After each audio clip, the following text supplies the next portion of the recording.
नमस्कार, आप देख रहे हैं सी न्यूज़ भारत और मैं हूं आपके साथ आकांक्षा यादव। वक्त हो चुका है न्यूज़ बुलेटिन का और आज इस न्यूज़ बुलेटिन में हम जानेंगे कि आगरा में पुलिस टीम ने किन अभियुक्तों को दबोचा, बाराबंकी में संविदाकर्मी क्यों है हड़ताल पर और हापुड़ पुलिस ने किसको किया गिरफ्तार। ये सब जानेंगे विस्तार से, तो चलिए निगाह डालते हैं इस वक्त की खास खबरों पर। आगरा में सेना में फर्जी तरीके से भर्ती कराने वाले गिरोह के 2 सदस्यों को पुलिस टीम ने दबोचा। 2 अभियुक्त फरार बताए जा रहे हैं। गिरोह के सदस्य बेरोजगार युवाओं को फर्जी कागजात बनवाकर सेना भर्ती का 5 लाख रुपए में ठेका लेते थे। पकड़े गए गिरोह के सदस्यों ने पुलिस ने कूट रचित दस्तावेज, फर्जी अंक तालिका, मूल निवास प्रमाण पत्र, फर्जी प्रवेश पत्र, फर्जी आधार कार्ड, 4 मोबाइल सहित अन्य सामान बरामद किए हैं। दोनों अभियुक्तों को पुलिस की संयुक्त टीम ने घेराबंदी कर थाना पेनाहट के भद्रौली पुलिया से गिरफ्तार कर लिया है। कितने लोग गिरफ्तारी हुई है, कैसे ये उसका वर्क करते हैं? कल थाना पेनाहट क्षेत्र में 2 व्यक्तियों को स्वाट टीम और सर्वेलेंस टीम और लोकल थाना पेनाहट और शमशाबाद टीम के द्वारा गिरफ्तार किया गया है। एक मनोज कुमार निवासी ग्राम गज्जा शिवलाल थाना पिडौरा और एक नीरज परिहार ये निवासी नगला भरी थाना बसाया रहेगा।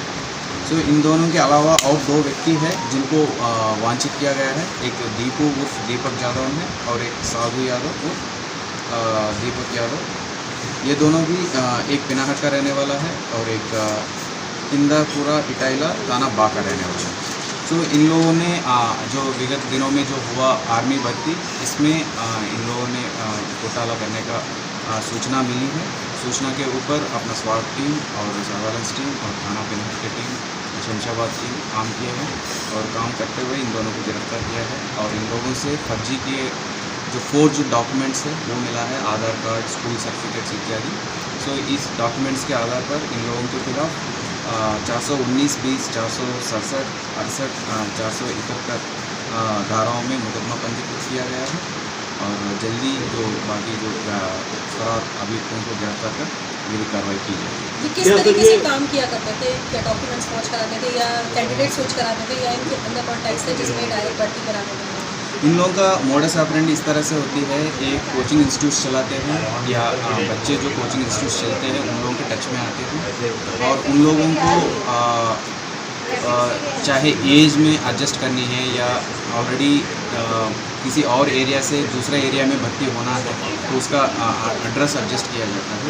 इस तरह से अलग अलग कारणों से उनका डॉक्यूमेंट्स फोर्जरी करने का काम करते हैं और साथ ही इन लोगों का कहना है कि मेडिकल में भी जो छोटे छोटे चीज़ों में पॉसिबल तरीके से इन लोगों का पास कराने का भी काम करते हैं। सर ये लोग क्या ये लोग भर्ती कुछ करा चुके हैं या कुछ प्रयास कर रहे हैं? इसमें पूछताछ में ये पता चल रहा है कि करीब 2 लोग इस समय भर्ती हो रखे हैं। तो हम इन लोगों का रिपोर्ट भेजा जा रहा है आगे और उनके खिलाफ भी विधि कार्रवाई की जाएगी। आगरा से सी न्यूज़ संवाददाता विनय कुमार बघेल की रिपोर्ट। बाराबंकी फतेहपुर में आज मध्यांचल विद्युत खंड में चौथे दिन भी जारी रही संविदा कर्मियों की हड़ताल और धरना प्रदर्शन। वेतन न मिलने के कारण सभी संविदा कर्मी बहिष्कार कर रहे हैं। मैं उत्तर प्रदेश बिजली मजदूर संगठन बाराबंकी इकाई फतेहपुर खंडे इकाई का खंडे अध्यक्ष फतेहपुर प्रदीप कुमार।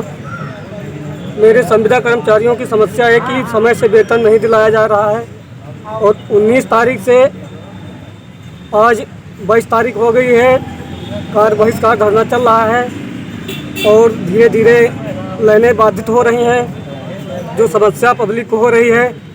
लेकिन अभी तक कंपनी वालों ने किसी को वेतन की कोई प्रकार का आश्वासन नहीं दिया है कि कब तक वेतन आएगा।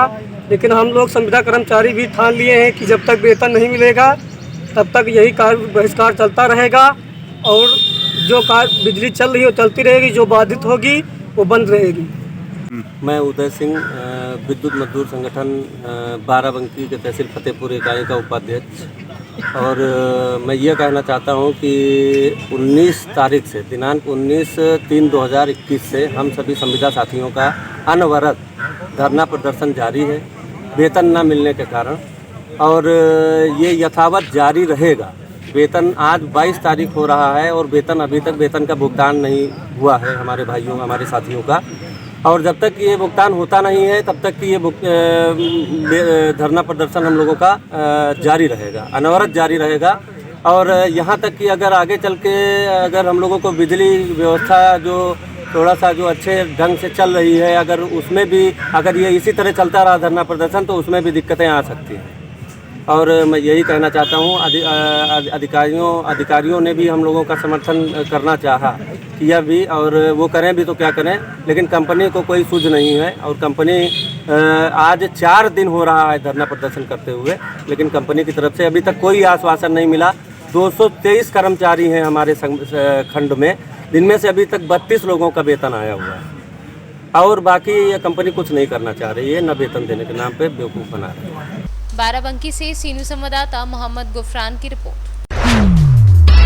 जनपद हापुड़ पुलिस द्वारा जनपद में अपराध की रोकथाम एवं वंचित शातिर अपराधियों की गिरफ्तारी हेतु चलाए जा रहे अभियान के अंतर्गत थाना हापुड़ नगर में जनपदीय टीम की भी संयुक्त पुलिस टीम ने एनसीआर क्षेत्र से मोटरसाइकिल चोरी करने वाले गैंग का पर्दाफाश करते हुए गैंग के 2 सदस्यों को गिरफ्तार किया है, जिनके कब्जे से एनसीआर क्षेत्र से चोरी की गई 8 मोटरसाइकिल, 1 मोटरसाइकिल का इंजन व 5 मोटरसाइकिल चोरी करने में प्रयुक्त उपकरण आदि बरामद किए हैं। सर, हापुड़ नगर पुलिस द्वारा बरामदगी की गई है, क्या बरामदगी है? पिछले कुछ दिनों से बेसिकली 1 मार्च से मोटरसाइकिल चोरियों में कुछ बढ़ोतरी हो गई थी हापुड़ नगर और हापुड़ देहात में, तो उसमें हमारी टीमें लगी हुई थी। उस टीम ने एक बड़े गैंग का पर्दाफाश किया है। इस गैंग का सरगना अनिल, उनके साथी राहुल हैं और कुछ कबाड़ी हैं जो कि सोतीगंज मेरठ के रहने वाले हैं। इन्होंने लगभग पिछले 1.5 महीने से लगभग एनसीआर क्षेत्र से 50 से 55 मोटरसाइकिल चोरी की हैं, जिसमें हम लोगों ने 8 मोटरसाइकिल बरामद की हैं, साथ ही साथ मोटरसाइकिल के पार्ट्स भी बरामद किए हैं। ये मोटरसाइकिल गाज़ियाबाद, दिल्ली, हापुड़, बुलंदशहर आदि जनपदों से चोरी की गई हैं और ये प्रॉपर रेकी करते थे। उसके बाद ये चोरी करके मोटरसाइकिल ले जाते थे और बहुत ही जल्दी मोटरसाइकिलों का कटान हो जाता था और जो पार्ट्स मिलते थे वो अन्य दुकानों को बेचे जाते थे। इसमें जो कबाड़ियों के जहाँ पे कटती थी मोटरसाइकिल, उनको वांछित कर रखा है, उनकी भी शीघ्र गिरफ्तारी की जाएगी। कितनी बाइक बरामद हुई हैं? 8 मोटरसाइकिल बरामद की गई और पार्ट्स भी हैं बाइक के। कितने में बेचते थे बाइक को? ये इनको मोटरसाइकिल चोरी जब ये बेचते थे उनको कबाड़ियों को, जो जहाँ कटान होती थी, इनको 5,000 पर मोटरसाइकिल मिलता था। साथ ही साथ उन्होंने एक मास्टर की भी बना रखी है जो आप देख सकते हैं, इससे किसी भी मोटरसाइकिल ये खोल लेते तो चला जाते थे। कटान करने वाले जो वांछित किए गए हैं, किस जगह कटान किया जाता है? ये सोतीगंज जनपद मेरठ के हैं। क्या सर ये इससे पहले भी जेल जा चुके हैं सर? इनका क्रिमिनल हिस्ट्री है, लेकिन अन्य जनपदों का हम अभी चेक कर रहे हैं, लेकिन ये है। हापुड़ से सीनियर संवाददाता नरेंद्र सिंह की रिपोर्ट।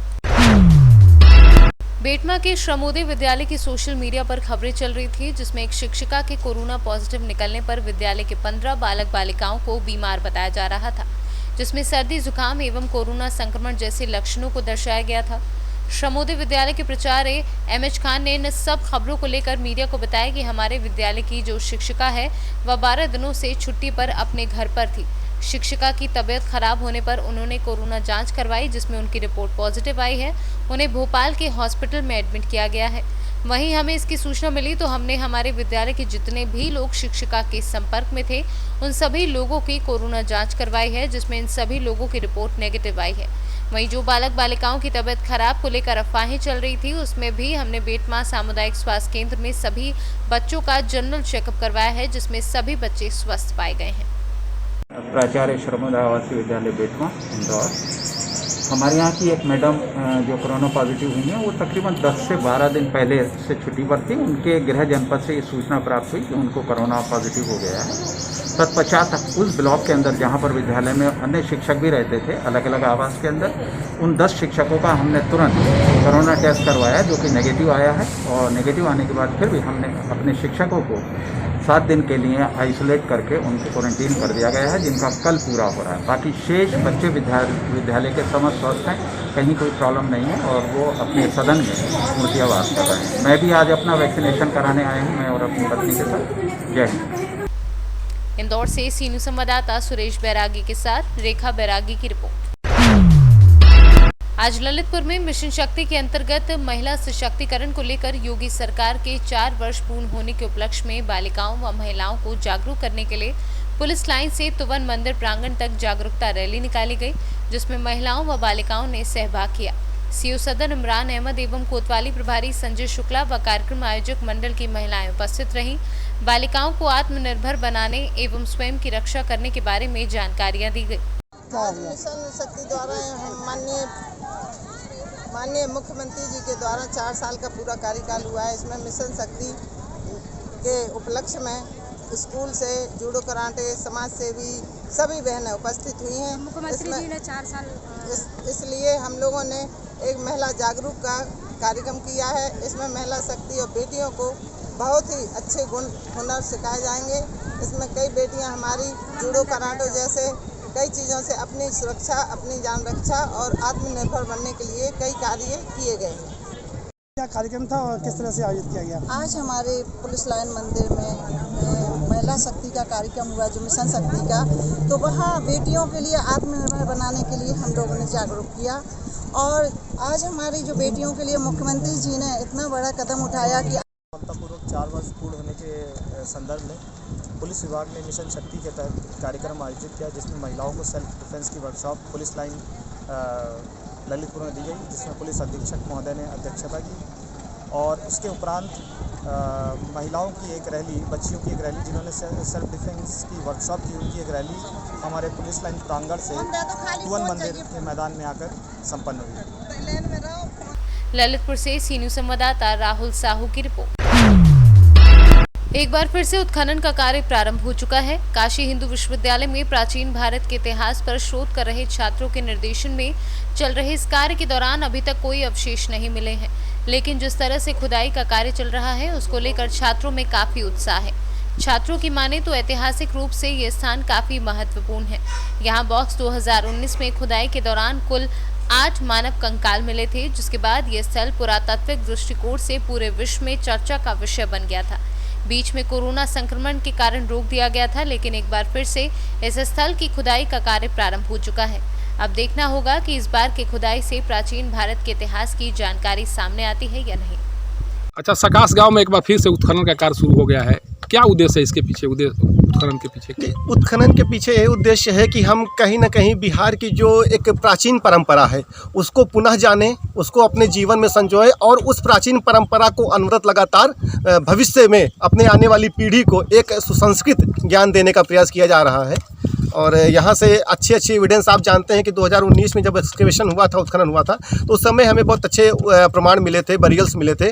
उसी क्रम को आगे बढ़ाते हुए हम लोग ये तीसरा सेशन एक्सकेवेशन का कर रहे हैं। और यह जो उत्खनन का कार्य डॉक्टर विकास कुमार सिंह के निर्देशन में एवं प्रोफेसर रविन्द्र नाथ सिंह के मार्गदर्शन में चल रहा है और उम्मीद है कि यहाँ से लगातार बेहतर प्रमाण मिलेंगे।